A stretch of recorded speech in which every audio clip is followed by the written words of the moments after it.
दोस्तों नमस्कार, आप सभी का हार्दिक अभिनंदन है बीसीसी क्लासेज में। आज हम लोग देखेंगे कि आईटीआई ट्रेड एवं सुरक्षा सावधानियां से कौन कौन से क्वेश्चन एग्जाम में आते हैं और जो भी क्वेश्चन है प्रीवियस ईयर का क्वेश्चन है, जो आने वाले भविष्य में कोई भी एग्जाम अगर होगा बिल्डर ट्रेड का तो उसमें ये क्वेश्चन ज़रूर आपको देखने को मिलेंगे। तो चैनल पे अगर नए हैं तो चैनल को सब्सक्राइब कर ले, बेल आइकन को प्रेस कर ले, वीडियो को लाइक करें और ज़्यादा से ज़्यादा शेयर करें। शुरुआत करते हैं। टॉप 20 क्वेश्चंस कौन कौन से रहेंगे आने वाले एग्जाम के दृष्टिकोण से महत्वपूर्ण बिल्डर का। तो सबसे पहला क्वेश्चन जो रहेगा दोस्तों कि बिल्डर थ्योरी ट्रेड की प्रशिक्षण अवधि, बिल्डर थ्योरी ट्रेड की प्रशिक्षण अवधि कितना वर्ष का होता है। तो इसका आंसर होता है 1 वर्ष का, यानी 1 वर्ष का जो प्रशिक्षण जो होता है बिल्डर ट्रेड थ्योरी का होता है दोस्तों। आज का दूसरा नंबर क्वेश्चन, प्रशिक्षण संस्थानों द्वारा प्रशिक्षुओं को दी जाने वाली सुविधाएं कौन कौन सी होती है। तो उसमें सुविधाएं होती है पुस्तकालय, छात्रावास, चिकित्सा, ठीक है, ये सब सुविधाएं होती है। उसके बाद तीसरा क्वेश्चन, आर्क से उत्पन्न परावैंगनिक किरणें वातावरण की खाली स्थान को ओजोन में परिवर्तित करती है, यानी ऑक्सीजन जो है, यानी कि ऑक्सीजन ओजोन में परिवर्तित कर देता है।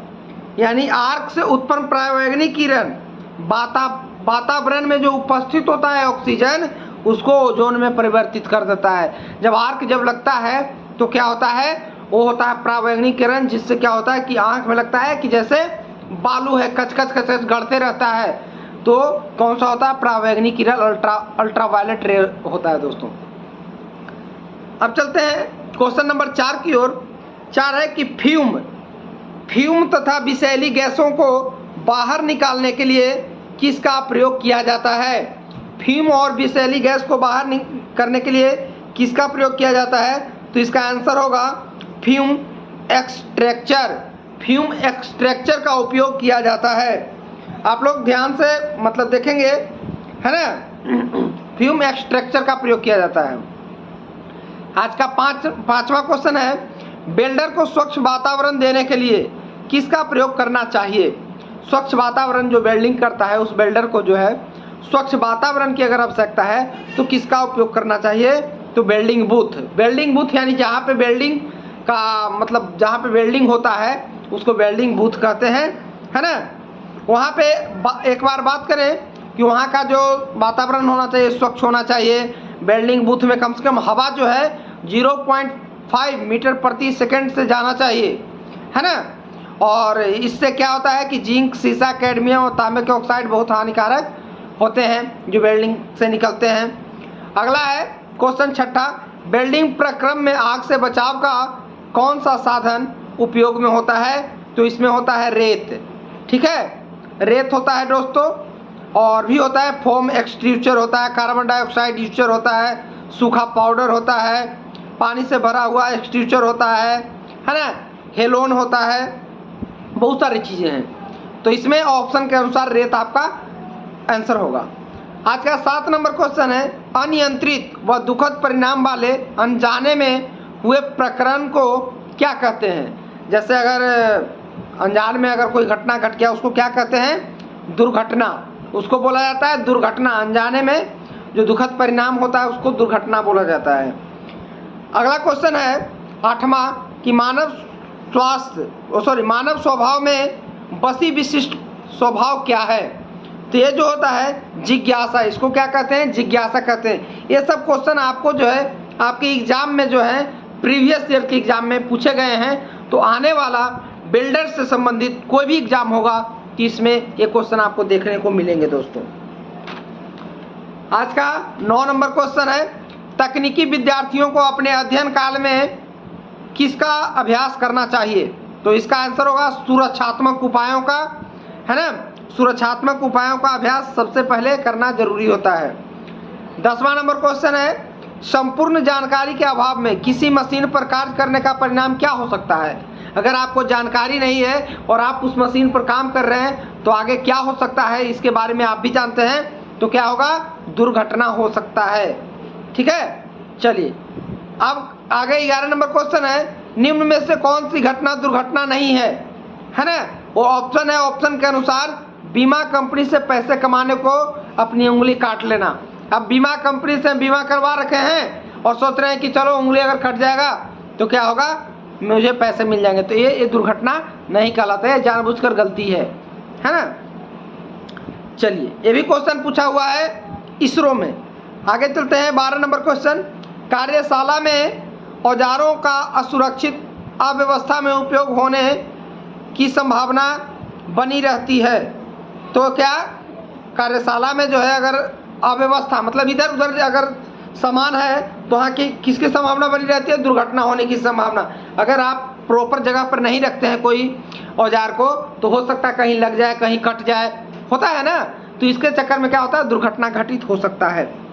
आज का 13 नंबर क्वेश्चन है, कृत्रिम श्वसन क्रिया में सम्मिलित प्रक्रिया में कौन सी है ना? तो इसका आंसर जो होगा कि वायु मार्ग साफ करने के लिए अत्यधिक उत्सुक होना, श्वास पुनः चालू करना, ये सभी जो है जो श्वसन प्रक्रिया में सम्मिलित एक कृत्रिम मतलब बनावटी है ना? चलिए, अगला है 14 नंबर क्वेश्चन कि निम्न में से कौन सा दुर्घटना का कारण नहीं है? ऑप्शन के अनुसार इसका आंसर बी, अधिक फुर्तीला होना जो है दुर्घटना का कारण नहीं है। उसके बाद है दोस्तों 15 नंबर क्वेश्चन कि किसी दुर्घटना की स्थिति में पीड़ित व्यक्ति को क्या करना चाहिए? तो तुरंत प्राथमिक उपचार प्रदान करना चाहिए। कोई भी दुर्घटना अगर होता है तो सबसे पहले प्राथमिक उपचार जो है फर्स्ट एड जरूरी होता है। ठीक है। आज का 16 नंबर क्वेश्चन है कि वेल्डिंग शॉप में आग लगने का कारण हो सकता है, कौन सी कारण हो सकता है भाई? तो इसका गर्म स्लैग और इलेक्ट्रिक आर्क जो है ना, वेल्डिंग जब करते हैं तो क्या होता है, गर्म स्लैग ऊपर का जो पपड़ी जो रहता है उसको स्लैग बोलते हैं। जब वेल्डिंग करते हैं ना तो बिट के ऊपर पपड़ी जम जाता है उसको स्लैग बोला जाता है। और फिर इलेक्ट्रिक आग, जैसे चिंगारी जो निकलता है उसको इलेक्ट्रिक आर्क बोलते हैं, है ना? तो दोनों की वजह से क्या हो सकता है, आग लगने की संभावना होती है। 17 नंबर क्वेश्चन है, मानवीय शरीर का अवरोध लगभग कितना होता है? मतलब प्रतिरोध कितना होता है मानवीय शरीर का? तो इसका आंसर होता है 600 ओम। ये आप लोग फिजिक्स में पढ़े भी होंगे कि मानव शरीर का प्रतिरोध कितना होता है, रेजिस्टेंस कितना होता है, तो 600 ओम होता है दोस्तों। ठीक है। चलिए, अब आज का 18 नंबर क्वेश्चन, निम्न में कितने वोल्ट से अधिक वोल्टता का अर्थ करने पर विद्युत संबंधी सभी सुरक्षा नियमों का पालन करना अनिवार्य है? यानी कितना वोल्ट से अधिक रहेगा तो आपको जितने भी मतलब सेफ्टी से संबंधित रूल है उसको फॉलो करना होगा। तो इसमें होगा आपको 60 वोल्ट से ऊपर अगर रहता है तो सभी आपको सेफ्टी संबंधित आपको सभी सुरक्षा नियमों का पालन करना अनिवार्य होता है। 19 नंबर क्वेश्चन है कि जब करंट बहुत निचले स्तर पर होता है तो इलेक्ट्रिक शॉक का व्यक्ति पर क्या प्रभाव पड़ता है? जब किसी को अगर करंट लगता है तो निचले स्तर का होता है तो क्या प्रभाव पड़ता है? संपर्क स्थान पर मामूली जलन होता है। जब अगर कम पावर वाला अगर रहता है तो देखते हैं तार छूते हैं तो जला देता है, और वही ज़्यादा रहता है तो ज़्यादा नुकसान करता है, और कम संपर्क वाला रहता है तो क्या होता है, सिर्फ जला देता है थोड़ा सा। आज का 20 नंबर क्वेश्चन है और लास्ट क्वेश्चन है, बिजली का झटका लगे व्यक्ति को कौन सा पेय पदार्थ नहीं पिलाना चाहिए?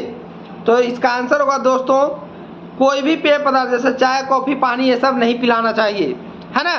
तो ये जो है 20 महत्वपूर्ण आपके वेल्डर ट्रेड से संबंधित क्वेश्चन है जो आने वाले कोई भी एग्जाम में वेल्डर से आपको ये पूछा जा सकता है। इसलिए आप लोग जो है एक बार ज़रूर देखें पूरा, और वीडियो अगर अच्छा लगा तो लाइक करिए, कमेंट्स करिए, और चैनल पे नए हैं तो चैनल को सब्सक्राइब करके बेल आइकन प्रेस कीजिए। ठीक है दोस्तों, फिर मिलते हैं। जय हिंद।